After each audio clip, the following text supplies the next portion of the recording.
Galant Michelet, spécialiste en électricité, plomberie, énergie éco à Vaux-sur-Mer, vous présente Reportage.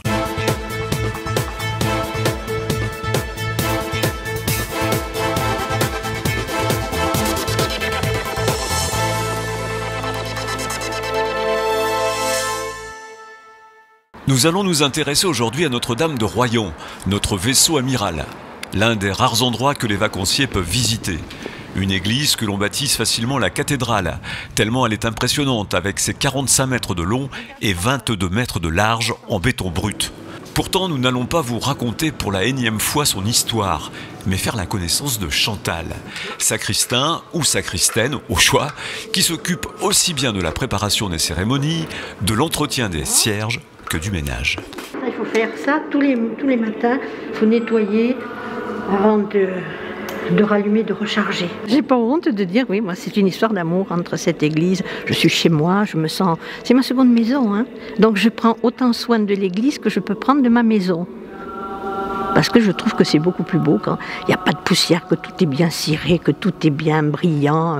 Chantal sera Notre-Dame de Royan, notre guide, qui connaît sur le bout des doigts l'histoire si particulière de cette église construite de 1955 à 1958 après les bombardements, avec comme architecte principal Guillaume Gillet. L'histoire, c'est qu'elle a été construite sur les larmes d'un peuple qui avait tout perdu. Elle est sobre, elle est humble.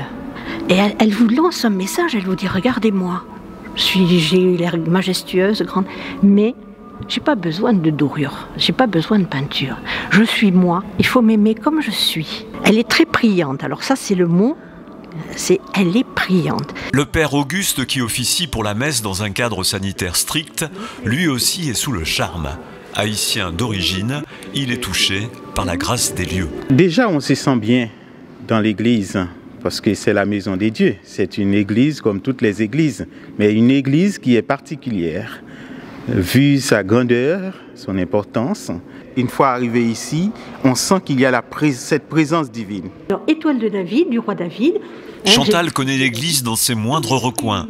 Intarissable, elle peut vous parler des heures et des heures, de l'histoire des vitraux, de l'orgue classé, des bâtisseurs et du vitrail central avec les yeux qui brillent. Vitrail central, ça c'est le phare de Notre-Dame de Royan quand on rentre, hein, en cristal de Baccarat, fait par monsieur Claude Idou. Comme dans toutes les églises, le chœur est à l'est et le parvis à l'ouest. L'édifice a le privilège des grands monuments, il ne laisse pas indifférent et comme les milliers de visiteurs, laissez-vous porter. Le charme opère toujours.